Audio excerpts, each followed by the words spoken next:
Hello everyone, mega love shout out po sa inyong lahat. So guys, ngayon po ay Miyerkules Santo. So, ang akin pong lulutuin ay ayan. Alamang, igigisa ko po siya dito. Ayan. May bawang sibuyas, may luya, kamatis, sili, ayan, labuyo at siling green.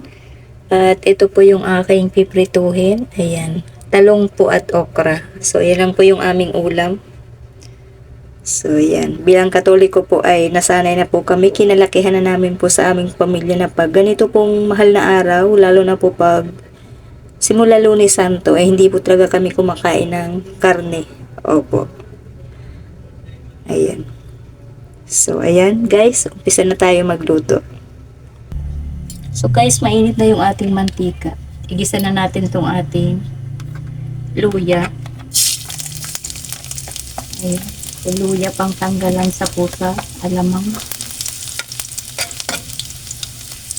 Tapang ng amoy ng sili. Baka maanghang ito. Ayan. Sunod natin yung ating sibuyas at bawang. Pagsamahin na natin sila. Parehas din silang tutostat.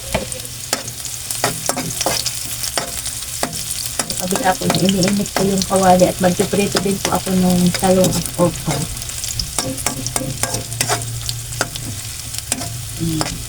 So, golden brown natin siya guys para mabango. Mabango yung ating alamang. Ayan. Brown na yung ating sibuyas at ito na isunod natin kamatis.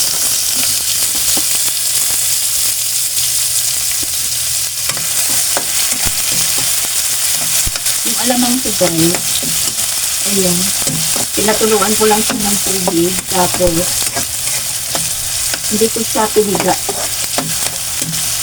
para maano lang, masigurado hindi siya maalat. Sabi ko pag pinipiga, nung nakaraang magluto ako ng alamang na piniga ko, ano po siya, parang siyang maipak, parang nawawala na yung kanyang katas, pangit pa niya. Kaya hindi ko siya piniga ngayon. Mayak ako ang tapon. Mayak ko. Parang gano'n. Parang nawala na yung kanyang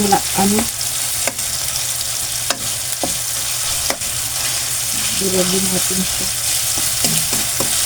Ayan.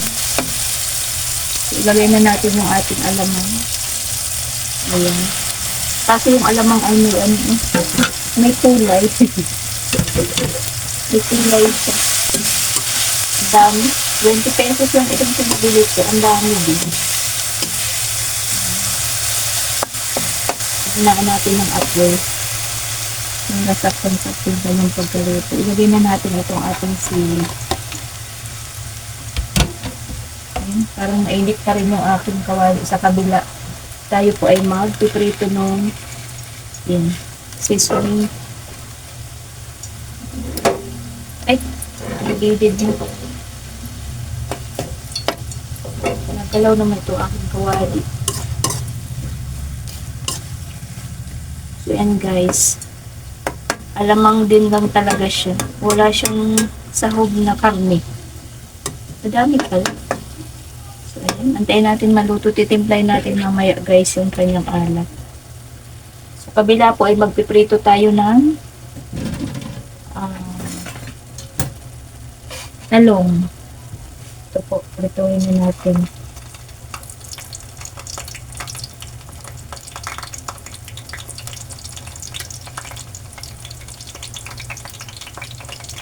Pero well yung talong.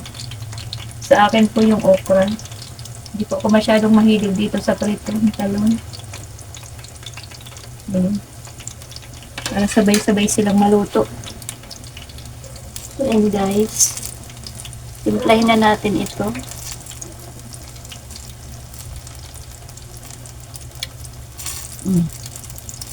Hindi po talaga siya maalat. Sarap maanghang. So, papatakan ko po ng kaunting suka. Ayan. Para po hindi siya madaling mapanis. Ayan.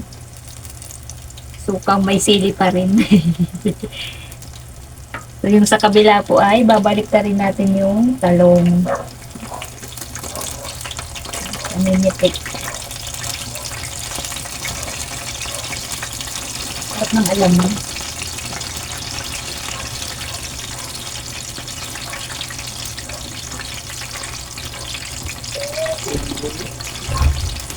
So, ayan. Okay na.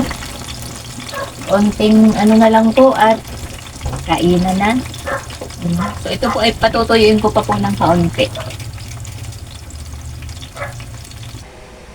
Ayan guys, luto na yung ating ginisang alamang. Ayan. Na may pritong talong at pritong okra. Yung prinito ko pong okra ay nangitim din. Ngayon lang po ako nagprito ng okra, sa totoo lang. Ayan. So, ayan. Hanggang dito na lang po ulit. Maraming salamat sa inyong lahat. Bye-bye po.